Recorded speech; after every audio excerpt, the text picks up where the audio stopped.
am here to do my mid-year book freak out. Who else is low-key freaking out though that it's already July? I don't know what's going on. Like, why is time going so quickly? Because I feel like the first couple of months of the year it's kind of like, woo, it's a new year, and then suddenly it's like December and you're just like, ah! But yes, I'm here to do my mid-year book freak out, and I think this is like the 4th or 5th one I've done, but I love doing this tag. It's such a good tag, and it's so sad that the original video isn't available anymore for people to check out, but this is just a tag that you do even if you're not tagged in it. It's not even really a tag anymore, it's just a generic video we all filmed to talk about like the fun we've been having with our reading so far in the year. So at this point currently I've read 40 books in 2019, and I'm like so proud of myself, and that does mean that I am ahead of my Goodreads goal. My goal is 75 books, so I only have to read 35 more for the rest of the year, and I'm like, yeah. And I've actually been having a really good reading year for the fact that I haven't had a lot of books that have disappointed me. Like, I haven't had any 2-star reads. I've only had 5, 4 and 3s, and a lot of the time I will definitely by this point have a book that I just loathe entirely, but like not really. Like, there's some that I was a bit disappointed in, but nothing that was too like, oh my god. But I'm just having a lot of fun, and I also introduced audiobooks into my life, and like 12 of the books that I've read this year have been audiobooks, and it's been so helpful, but I'm so excited to get into this tag, so let's get started. So question number 1 is best book you've read so far in 2019, and that has to go to Four Dead Queens by Ashton Schulte. I loved this so much, and I'm so glad that I decided to pick it up. This was meant to come in the YA Chronicles, but I bought the book early because I was way too excited, so I ended up missing that book. So if anyone was just like, why didn't you do an unboxing for that one?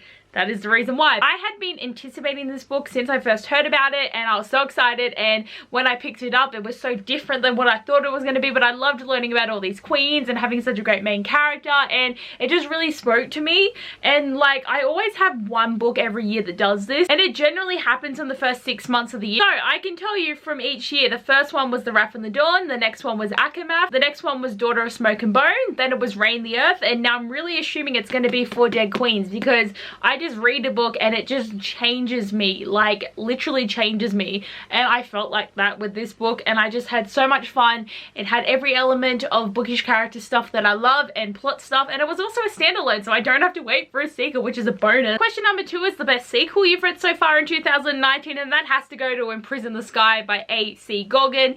Reign the Earth, as I said, was my favorite book of last year, so of course the sequel was going to be one of my faves, even though it was a bit hard getting into this book because it was narrated by a new character and I didn't get to be with my bae Shalia. But Aspasia was such an amazing character, and I loved following her, and I loved having this whole idea of slave traders and her like trying to save people and all the magic, and she had air magic, and just the story is really developing so well, and I can't wait for the next book. And we're probably gonna have another new character, but I'm ready for it this time, and I just know that I love this world so much, and I recommend this series so much if you haven't read it. Question number 3 is new release you haven't read yet but want to. I actually had a hard time thinking about this because, like, honestly, a lot of the time I can just distance myself from new releases. There's still a handful of books coming out for the second half of the year that I'm excited about, but because I don't have them, I am just not thinking about them. So like, yeah, Capturing the Devil I'm really excited about, but I'm just here like I haven't even thought about it for like 3 months, you know? So like, even though I own a lot of anticipated reads that I haven't read yet, I'm just not thinking about them. So the only one that I'm kind of thinking, yeah, I want to read that soon, but it's probably not going to happen. I guess I'm just not excited anymore, which is weird. Like, I feel like I'm just not excited for any books coming out, even though they're all anticipated reads. It's really weird. But I'm gonna say Circle of Shadows by Evelyn Skye, because when I first found out that she was writing another book, I got very excited. I really did like The Crown's Game when I read it a couple of years ago, and the sequel was kind of shit. Don't read the sequel, just read the first one. I bought the Fairy Loot box that this book came in just for the reason because it came with this book, and I'm just really excited, but it's also like really pretty. But I don't know, like, I want to read it, but every time I just like look at it, it just, I don't know, like, I mean, obviously I'm gonna like it and really enjoy it. Maybe I'm like kind of slumpy because like I am trying to read more at the moment, but just nothing's really connecting here for books at the moment. So question number 4 is my most anticipated book for the second half of the year, and as I said before, like, nothing is really speaking to me, but I am gonna say The Starless Sea by Erin Morgenstern, because The Night Circus is my all-time favorite book. So I'm so excited for her to write another book, because she's only ever written The Night Circus and it's been 7 years, and now we're finally getting a book from her.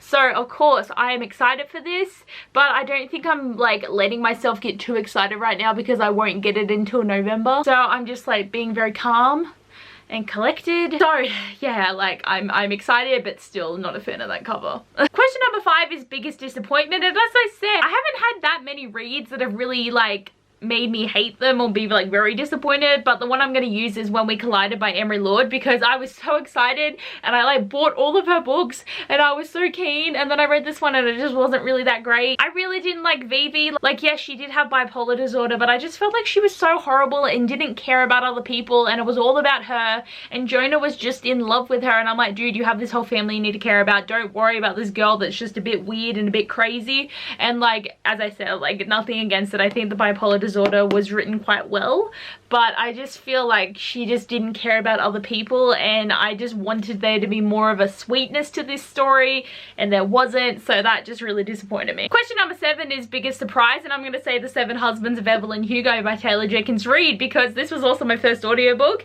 and I was very hesitant to start reading audiobooks because I'm like, what if I don't like it? Like, it's weird that they just speak to you and the whole story happens, but I love audiobooks now. They're so good, and I use them all the time, except for last month I only listened to one, and I kind of listened to it but also read along with it, so it doesn't really count. I read this because it was the book that everyone was talking about. Everyone just could not stop talking about Her Seven Husbands and Evelyn Hugo, so I picked it up not really sure what was gonna happen, and like, it killed me how amazing this book was. I love Evelyn Hugo so much. She is such a hardcore bitch, but she's a character that you root for, and there were so many great moments to think about and talk about, and I love it so much. And I'm so glad that Sasha has also read this, even though she read it before me, because we can just gush about Evelyn Hugo all the time. Question number 8 is newest fictional crush, and I'm gonna say Henry from Maybe in Another Life by Taylor Jenkins Reid, because he was just so swoon worthy, and this was also a great book because you're following 2 romances, because it comes down to one decision that Hannah makes, and we see the story breach between both outcomes, so it's a very much a sliding doors kind of situation. But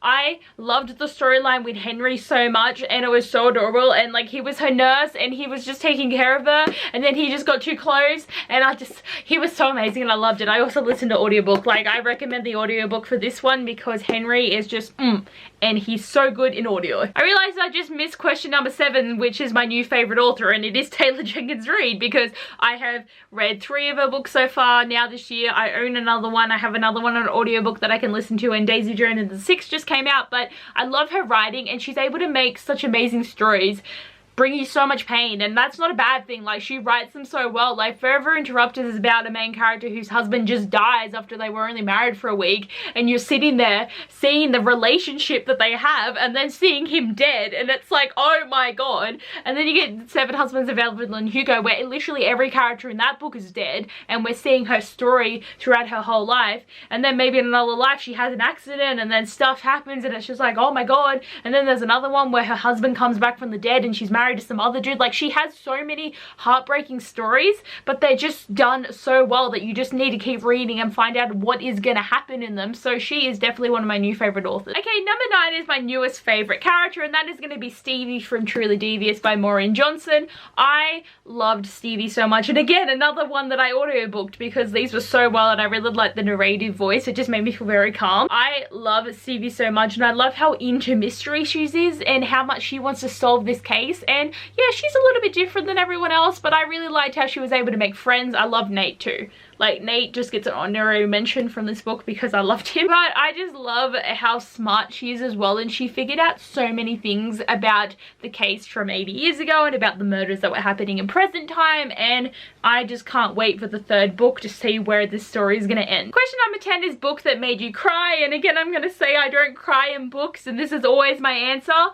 actually got pretty close to crying when I was listening to American Street, because like, I was hearing it and it almost happened. I felt a bit teary because I didn't expect that book to end the way it did, but really, I just don't cry. Like, if you give me a book to movie adaptation of the book, I will be like but I'm a very visual crier, and it just doesn't happen when I'm thinking about it in my brain. Question number 11 is a book that made you happy, and I'm gonna say A Curse So Dark and Lonely by Bridget Cremira. I think that's how you say her name. Mine's cut off. It's very hard to read sometimes, but this made me so happy because Beauty and the Beast retellings are my absolute favorite, and they're like attached to my soul for how much I love them, and it doesn't matter what one I'm gonna read, I'm gonna love it. I'm just telling you, I'm gonna love it because I love Beauty and the Beast so much. That's why I was so devo when I went to Disneyland and I didn't get to meet Belle, okay? I was like close to crying, but then I saw her in the parade and I like actually cried. See? Very visual crier that I saw Belle from a distance and I started bawling my eyes out. But I just had so much fun with this story, and even though it is quite a chunky read, I didn't care because I just wanted more and more and more, and Harper and Ren and Grey are just amazing characters and I need book 2 like right now, and I still have to wait until next year. Question number 12 is the most beautiful book you've bought or received so far this year, and I'm going to say Sorcerer of Thorns by Margaret Rogerson because bam!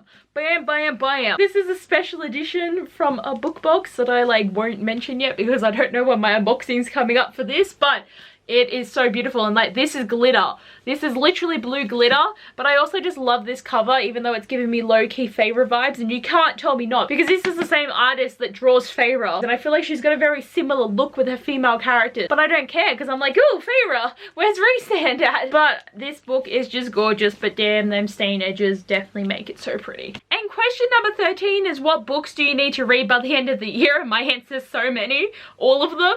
Like, how do you pick, man? Like, there are so many. This is just a pile of them that I'm trying to read this month, yo. Like, there is so many because like I have my 2019 TBR that I'm going behind on, so these are all from that TBR, and I'm just trying to kind of latch on to some of these stories to read. I've got a lot of anticipated reads that I wanted to get to. I want to finish rereading Shatter Me, and then I want to get to Restore Me and probably buy Defy Me. Like, there's so many audiobooks that I've got saved. Like, there is just too many to even think about how many that I need to read because my TBR is nearly 400 books, and you expect me to pick 1 or 2 or 20? Like, it's too much effort and I can't do it. But anyway, guys, that is my mid-year book freak out, and yes, there's so many things to freak out about. But anyway, guys, thanks for watching this video. I hope you enjoyed, and I'll see you guys next time. Bye!